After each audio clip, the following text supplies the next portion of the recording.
Olá, seja bem-vindo ao programa Professor Merino Responde. Eu sou advogado, professor de Direito e estou aqui sempre com um tema importante para levar informação para a sociedade.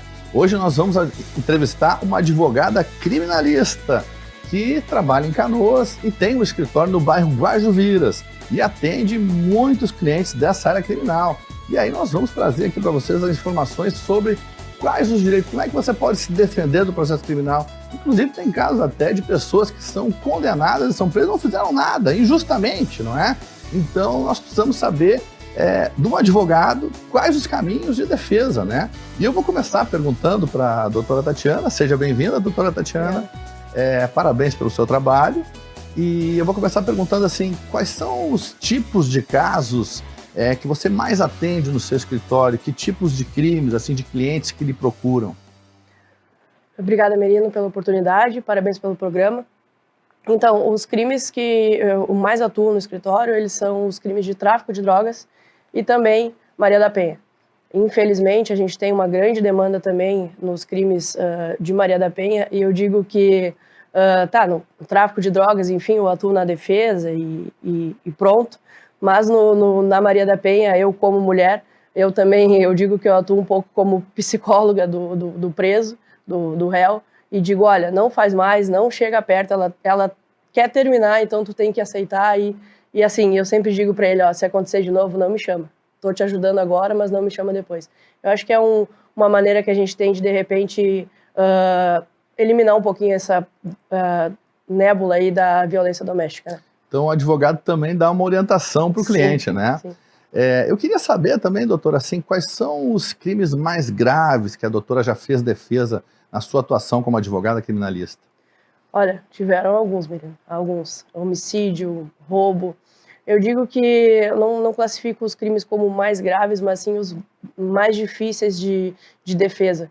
Porque para o advogado criminalista, o que é mais difícil é a gente fazer uma prova contrária. Hoje, por exemplo, a gente está aqui tendo essa conversa e nesse horário, nesse dia, daqui a 2 meses, tu vai lembrar que a gente esteve aqui nesse dia, nesse horário. Tem muitos réus, muitas pessoas que são incluídas nos processos criminais por conta da cor da pele. E fazer a prova negativa, o que tu estava fazendo no dia 25 de fevereiro de 2000, não sabe? Então a gente tem essa dificuldade de fazer a prova negativa, de ir atrás de informação e tudo mais, mas assim, o trabalho do advogado criminalista, ele é muito importante, principalmente quando a pessoa ela não tem, não participou do delito e tudo mais, a gente consegue fazer um trabalho muito bom, e também, dali a pouco, quando, né, cometeu algum erro, enfim, a gente consegue uma redução, uma pena, tem que pagar, mas vamos conseguir uma pena justa para que essa pessoa consiga pagar pelo delito que cometeu e consiga se reinserir na sociedade. Como é que funciona mais ou menos uma defesa de um processo criminal de homicídio? Como é que funciona mais ou menos, assim, dá um resumo do processo para a gente, dos procedimentos? O homicídio, ele tem um procedimento à parte, são separados em 2 partes. Ele tem um procedimento até a decisão de pronúncia, onde ela decide se a pessoa vai a júri ou não, e aí, posterior, se existiu uma decisão de pronúncia, cabe recurso e tudo mais, mas se confirma aquela decisão, aí passa todo o processo de novo para o procedimento do júri, em audiência, com plenário, com jurados e tudo mais. Então, é um procedimento diferente, por exemplo, do crime de tráfico de drogas. O crime de tráfico de drogas, normalmente, ele nasce através de uma prisão em flagrante, onde a pessoa é presa ali com determinada quantidade de entorpecente e, posterior, ela passa ali, arrola testemunhas de defesa e tal, marca uma audiência. É um processo que anda, teoricamente, né, se tem um advogado trabalhando, muito mais rápido do que um processo de homicídio, um processo de crime contra a vida. Doutora, uma coisa que eu queria perguntar, que é muito falado pela sociedade, uma pequena quantidade, por exemplo, de maconha, um cigarro de maconha, isso dá prisão? Qual é a consequência disso? Daquela pessoa, não estou dizendo o traficante, eu estou dizendo o consumidor, né? Então ele está fumando maconha, é preso lá com um cigarro, né? Qual é a consequência disso? O certo, existe, sabe, né? No direito a gente tem o que a legislação prevê e o que a gente vê na prática. O correto dessa pessoa que é presa com um baseado, fumando uma maconha, é fazer um termo circunstanciado, com posse de drogas, ela vai lá, ela é chamada para uma audiência, o juiz, enfim, eu digo, dá um puxão de orelha, olha, não, isso não leva a nada e tal, isso é uma porta para as outras drogas, enfim, e aí ele acaba, não é um procedimento muito grave. O problema disso tudo é, dali a pouco, essa pessoa ela é presa com esse baseado e dali a pouco ela foi na boca e ela comprou uma quantidade maior para que ela não tivesse que ir todos os dias na boca, ela pegou uma quantidade maior e ela foi presa nesse trajeto para casa. Então, normalmente, nesse ponto, o delegado de polícia ele opta por enquadrar no tráfico de drogas e aí cabe à defesa, né, fazer um trabalho ali para, enfim, conseguir comprovar com o judiciário que se trata, de fato, de uma posse de droga. Como que se faz isso? Dali a pouco, se essa pessoa ela teve um TC, um termo circunstanciado antes, com uma posse de droga, olha, ele é usuário, ele já foi pego antes. Então, é mais ou menos nesse sentido que a gente tenta atuar. Ah, entendi. Então, o usuário da droga, aquele que é só o usuário, que tem uma pouca quantidade, então não é criminalizado, vamos dizer assim, não, ele não é preso, né? Ele responde ao processo, né? Um procedimento e tal, assina um termo circunstanciado, mas não tem mais aquela prisão, né? Isso é interessante. Doutora, uma outra pergunta que a gente fica querendo saber, assim, ó, as pessoas reclamam da demora no processo, até de crimes graves, aí nós temos crimes que saem na imprensa, e aí demora muitos anos para sair o julgamento. E as pessoas querem justiça, querem uma justiça rápida. Qual a média de tempo de um processo criminal que leva desde o mais simples até o mais grave, após todo o julgamento dos recursos, quando acaba mesmo o final e se decide encerrar o processo? Quanto tempo, mais ou menos? Agora eu vou te dar uma resposta padrão de advogado, depende. A gente tem 2 pontos. O processo que ele é com o réu preso e com o réu solto. O réu preso, digo assim, os meus processos normalmente, em torno de 6 meses. Por quê? Porque a gente está ali, a gente está atuando no processo, a gente quer que o processo ele resolva rápido. Por quê? Porque aquela pessoa está presa. E o quanto antes ela tiver uma sentença, dali a pouco ela vai ter uma sentença em um semiaberto, num regime menos gravoso do que o fechado, que é o que ela está atualmente. Então, a defesa ela tenta fazer com que o processo ele ande muito mais rápido. O processo, a gente tem ali um prazo de 10 dias, por exemplo, para abrir uma intimação, para depois correr um prazo de 5. A gente já cumpre aquele prazo lá no início, não espera passar ali os 15. Então, isso no réu preso. Então, em torno de 6 meses com o advogado atuando.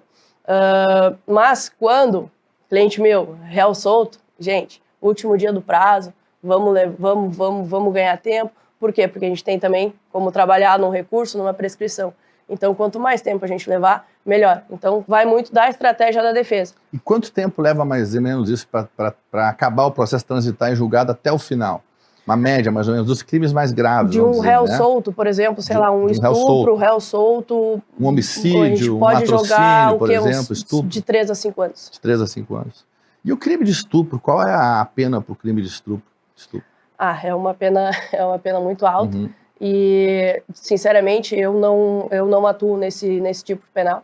Não consigo, é uma restrição minha que eu tenho desde que eu iniciei na área criminal. Eu não atuo na defesa desse tipo de crime, a não ser que existem alguns casos excepcionais no escritório que, de fato, eu entendo, eu consigo conversar com a pessoa e eu senti clareza no que ela me disse e, de fato, eu vou provar a inocência dessas pessoas. Sim, que a pessoa, às vezes, pode estar sendo acusada injustamente, às vezes acontece muito. Gente, até que são presas, pessoas são presas, ficam anos presas na cadeia, e aí quando vê, o sujeito está lá, ficou 5, 10 anos e ele era inocente, né? Estraga a vida dele, estraga a vida social, estraga tudo e ele é inocente, às vezes acontece isso. Uma outra coisa, doutora, que nós queremos saber, que é bem importante, é a questão assim, ó, fui preso, por exemplo, né? Foi preso em flagrante ou algum tipo de prisão.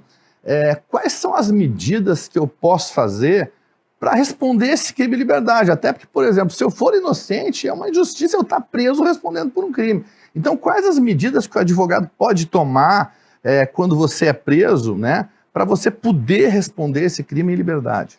Existem alguns requisitos, menino, que possuir residência fixa, trabalho lícito. O advogado ele tem que comprovar no processo que tu não vai te furtar do processo, que tu vai participar das audiências, e, que tu é uma pessoa de boa índole, que independente se tu fez ou tu não fez o crime, que tu tem um trabalho fixo, que tu não vive da criminalidade. O advogado criminalista ele busca trazer isso para o processo para convencer o juiz de que tu pode responder o processo em liberdade. Acontece, muitas vezes, da pessoa, dali a pouco, foi presa ali com uma determinada quantidade de droga num dia, e no outro dia, 2 meses depois, ela foi presa de novo. Lá atrás, ela ganhou o direito de responder em liberdade. Esse juiz que vai analisar a segunda prisão dela vai olhar e vai dizer, olha, eu soltei, e aí ela já está delinquindo de novo, por mais que não tenha uma sentença. Então, existe uma coisa chamada garantia da ordem pública, que significa dizer que vamos garantir a ordem e vamos tirar essa pessoa, porque se a gente deixar ela na rua, ela vai continuar cometendo delitos e tudo mais. Então, esse é um ponto em que, normalmente, a prisão preventiva, né, ela toma o processo. Mas, no mais, se a pessoa ela tem residência fixa, tem um emprego lícito, enfim, está sendo acusado de alguma coisa. Às vezes. É primário. Primário e não possuir antecedentes policiais, não tem nenhuma anotação. Porque dali a pouco a pessoa pode responder algum outro processo em liberdade e já macula um pouco, o juiz já olha diferente. Não, tu responde 2, tu responde 3 processos, peraí, vamos te prender para que tu não passe a responder um 4º e um 5º. Mas é mais ou menos nesse sentido. Então, dependendo do caso, cabe, né, uma liberdade para responder o processo em liberdade, dependendo das condições da pessoa, dependendo dos antecedentes da pessoa, dependendo se é primário, se tem emprego, a questão, tudo influencia na liberdade do juiz. Muito bom, muito interessante. Vamos encerrando aqui hoje o nosso programa. Espero ter tirado as dúvidas da sociedade com relação às questões criminais, que são bem importantes, porque nós temos 2 lados aqui, né? Nós temos pessoas que realmente são culpadas, mas que podem não ser tão culpadas do que estão sendo acusadas. Então, elas têm direito à defesa, pelo menos para ter uma pena reduzida, não é? Quando ela comete algum erro, mas não teve aquela intenção, né? Às vezes o crime não é com vontade, não é doloso, não é? Ele não teve aquela intenção. Então, isso tudo tem que ser avaliado, né? E pessoas inocentes que são presas que também têm direito à liberdade. Por isso que nós viemos trazer esse debate aqui à tona. Eu vou agradecer a presença da doutora Tatiana Lemos Nascente, advogada, que faz um trabalho muito grande aqui atendendo a população do Guajuviras. Quero mandar um abraço a todos, nos sigam nas nossas redes sociais, Professor Merino Advogado no Facebook, Merino Advogado no Instagram, e siga também no YouTube, Professor Merino Advogado, e no nosso WhatsApp, 9962-262, ao qual vocês podem mandar perguntas que nós vamos tirar as dúvidas de vocês sobre os temas variados que estamos aqui diariamente atendendo a população. Muito obrigado, Tatiana. Obrigada, Merino. Agradeço a presença e um grande abraço do Merino. Até a próxima, todos os dias, aqui na Umbra TV, às 13h30, estaremos com vocês.